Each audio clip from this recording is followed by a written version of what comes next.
नमस्कार बच्चों, आज के इस वीडियो में हम सिंक्रोनाइजिंग पावर ऑफ अल्टरनेटर का कैलकुलेशन करेंगे। बच्चों, पिछले वीडियो में हमने सिंक्रोनाइजिंग करंट का कैलकुलेशन किया था और वहाँ हमने दो केसेस देखे थे। एक केस वो था जिसमें दोनों फेज के एम्पलीट्यूड जो ईएमएफ है, दोनों अल्टरनेटर के जो ईएमएफ है एक दूसरे के जस्ट फेज अपोजिशन में थी, एग्जैक्ट अपोजिशन में थी, तो कोई सर्कुलेटिंग करंट फ्लो नहीं हुआ था। लेकिन जब दोनों का जो एम्पलीट्यूड, दोनों अल्टरनेटर का जो ईएमएफ था वो जस्ट एक दूसरे के एग्जैक्ट फेज पोजीशन में नहीं थे, जो ईएमएफ ऑफ इनकमिंग अल्टरनेटर था वो डेल एंगल से जब लैग कर रहा था, जो आपने सेकंड डायग्राम में देखा था, फेजर वेवफॉर्म डायग्राम में देखा था, वहां पे आपने देखा था कि कैसे हमारा सिंक्रोनाइजिंग करंट डेवलप हुआ था और उस करंट को हमने ISY बोला था। तो सिमिलरली बच्चों, यहाँ मैं दो कंसिडरेशन ले रहा हूँ। पहला, मशीन नंबर 1 जिसको मैं मान के चल रहा हूँ कि मशीन नंबर 1 मेरा पावर सप्लाई कर रहा है। मींस मैं यहाँ मेंशन कर सकता हूँ कि जो मेरा मशीन नंबर 1 है वो सप्लायर है, यानी मशीन नंबर 1 पावर को सप्लाई कर रहा है। और जो पावर को वो सप्लाई कर रहा है बच्चों, वो किसका किसका प्रोडक्ट होगा?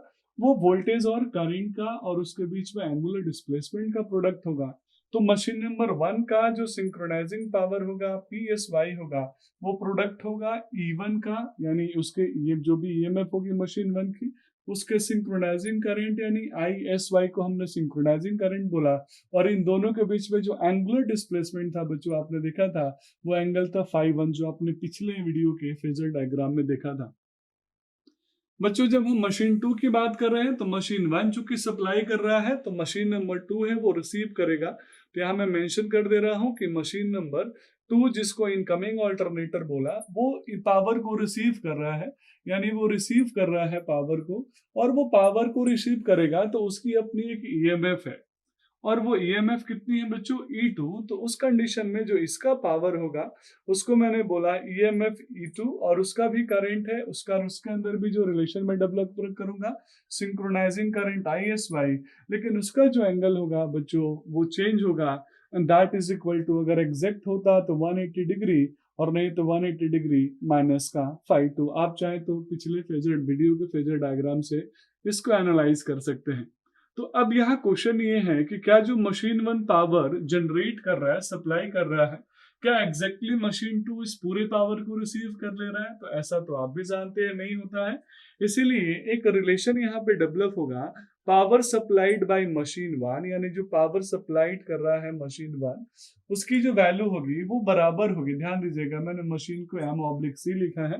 Power supplied by machine 1 is equal to, ideally होना चाहिए था पावर रिसीव्ड बाय मशीन 2, यानी मशीन 2 मेरा पावर को रिसीव्ड कर रहा है तो पावर रिसीव्ड बाय मशीन 2। लेकिन ध्यान दीजिएगा, चूंकि प्रैक्टिकल कंडीशन में पूरा का पूरा पावर रिसीव नहीं होता है, कुछ लॉसेस में चले जाते हैं, और यहाँ मैं एक ही लॉस लेके चल रहा हूँ, that is called copper loss. तो मैं यहाँ मेंशन कर सकता हूँ बच्चों कि power received by machine 2 plus जो कॉपर लॉस होगा in machine 2 is just equal to power supplied by machine 1। और यही रिलेशन में डेवलप करके बच्चों चाहो तो सिंक्रोनाइजिंग पावर को कैलकुलेट कर सकता हूँ। तो आइए हम सबसे पहले सिंक्रोनाइजिंग पावर इन मशीन 1 के का कैलकुलेशन कर लेते हैं, क्योंकि मशीन 1 जो पावर सप्लाई कर रहा है that is called synchronising power. तो PSY मैंने इसीलिए इसको मेंशन किया है, यानी power supplied by machine 1 is called, power supplied by machine 1 is called synchronising power. ध्यान दीजिएगा बच्चों, दैट इज कॉल्ड PSY। और PSY की जो वैल्यू है वो है E1 ISY इंटू cos φ1 के बराबर। अब एक कंडीशन में मान के चल रहा हूँ कि φ1 की वैल्यू बहुत ही ज्यादा स्मॉल है, लगभग में 0 डिग्री के बराबर है, मैं ऐसा मान के चल रहा हूँ। cos 0 कितना होगा? 1। तो उस कंडीशन में PSY की जो वैल्यू होगी that will be somehow equal to product of E1 into ISY। अब ISY का भाई मैंने पिछले वीडियो में कैलकुलेशन जो किया है वहीं से हम रिलेशन डेवलप करेंगे। और बच्चों, वहां जो हमने कैलकुलेशन किया था ISY का, वो वैल्यू था EMF into angular displacement del upon synchronous impedance या सिंक्रोनस रिएक्टेंस। अगर आप रेसिस्टेंस को डिस्प्लेस करना चाहते हैं तो रिएक्टेंस, अदरवाइज अगर आप रेसिस्टेंस को लेना चाहते हैं तो इम्पिडेंस। तो यहाँ मैं रेसिस्टेंस को नेग्लेक्ट कर रहा हूं, तो E डेल अपॉन ZS की जगह पे रेसिस्टेंस जब हट जाएगा तो जेड किसके बराबर होगा, एक्सेस के बराबर। तो यहाँ पे ई डेल अपॉन एक्सेस होगा। अब यहाँ जो ईएमएफ है बच्चों E1, मैं मान के चल रहा हूं चूंकि E1 E2 के बराबर था तो E1 को ही मैंने E एज्यूम कर लिया है, पहली चीज। दूसरा, मैंने RA को नेग्लेक्ट कर दिया है, ये भी यहाँ ध्यान दीजिएगा ताकि कैलकुलेशन आसान हो सके। इसीलिए जेड को मैंने एक्सेस के बराबर कंसीडर कर लिया है। साथ में φ1 बहुत स्मॉल है, φ1 इज वेरी स्मॉल, ये भी मैंने कंसिडरेशन किया है यहाँ पे। इसीलिए इसकी वैल्यू φ1 की वैल्यू को लगभग में हमने 0 के बराबर मान लिया, तो cos 0 की वैल्यू 1 हो जाएगी।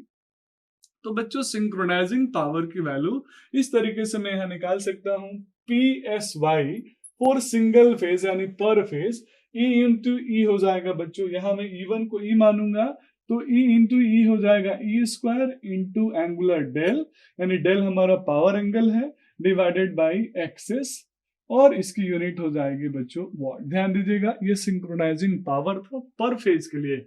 अगर मुझे 3 फेज के लिए पावर सिंक्रोनाइजिंग पावर चाहिए तो फॉर 3 फेज ऑल्टरनेटर के लिए 3 फेज सिंक्रोनाइजिंग पावर की वैल्यू अगर मुझे कैलकुलेट करनी है बच्चों तो बहुत सिंपल सा काम है, पर फेज में आप 3 से मल्टीप्लाई कर दीजिए।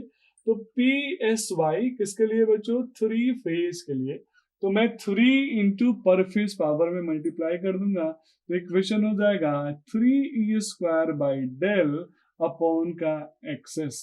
तो that is called synchronising power. बच्चों हमने सिंक्रोनाइजिंग पावर कैलकुलेट कर लिया, पहले हमने सिंक्रोनाइजिंग करंट कैलकुलेट किया। तीसरा एक और क्वांटिटी है जो कि सिंक्रोनाइजेशन के टाइम में रिक्वायर्ड होता है, that is called synchronising torque. तो आइए अगले वीडियो में हम सिंक्रोनाइजिंग टॉर्क को कैलकुलेट करके इनके टॉर्क, पावर और करंट के बीच के रिलेशन को भी डेवलप कर लेते हैं। That's all about this video, thank you so much.